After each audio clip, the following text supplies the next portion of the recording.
ஹிதமத் செய்வது. அதைவிட இலகுவான விடயம் என்ன? பெற்றோருடைய முகத்தை பார்த்து கொண்டிருப்பது. உம்மா வாப்பாவுடைய முகத்தை அன்பாக சந்தோஷமாக பார்ப்பது. ஒரு தடவை நபி அவர்கள் சொன்னார்கள், மான் உலகில்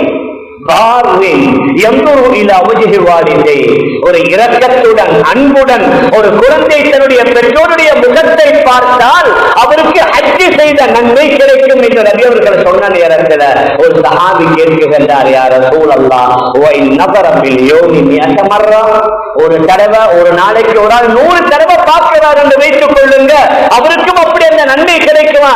நபி அவர்கள் சொன்னார்கள், நஅம் அல்லாஹு அக்பர் வ அத்யப், அல்லாஹ் ரொம்ப மனமானவன், அல்லாஹ் ரொம்ப திருப்தியானவன், அல்லாஹ் கொடை கொடுப்பதில் அவனுக்கு நிகர் யாரும் இல்லை. நீங்க 100 தடவை பார்த்தீங்கன்னா 100 ஹஜ்ஜுடைய நன்மை, 1000 தடவை பார்த்தீங்கன்னா 1000 ஹஜ்ஜுடைய நன்மை. அப்படின்ற என்ன?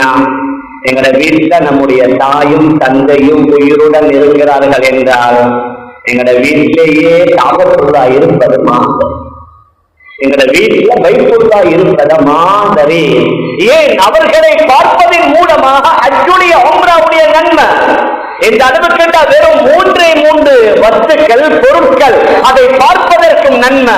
அதுல ஒன்று தான் பெற்றோருடைய முகம், மற்றொன்று ருஹியத்து பைத்துல்லா காபத்துல்லாவை பார்ப்பது, மற்றொன்று புனித கலாமாகிய குர்ஆனை பார்ப்பது என்று நபி அவர்கள் கூறியிருக்கிறார்கள்.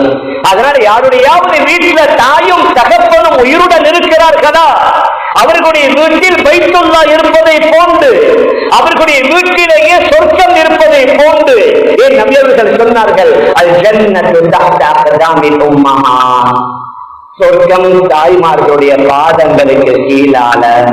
அதனால வீட்டுல தாய் இருக்கிறாங்களா அப்படின்னு எங்கட வீட்டிலேயே சொர்க்கம் இருக்குது.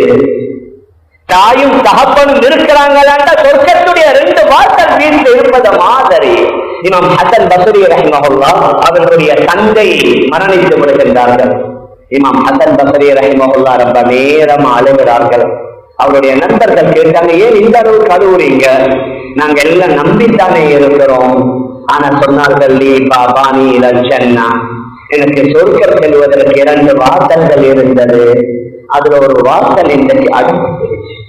எங்க பாப்பா என்னுடைய தந்தை இறந்ததுனால அதுல ஒரு வாசல் இன்று அடைப்பட்டு விட்டது, இன்னும் ஒரே ஒரு வாசல் தான் எனக்கு நிச்சயமாக பாக்கியாக இருக்குது, அதை நினைத்துத்தான் நான் அழுவுறேன் என்றார்கள் இமாம் ஹசன் பஸ்ரி ரஹ்மத்துல்லாஹி அலைஹி.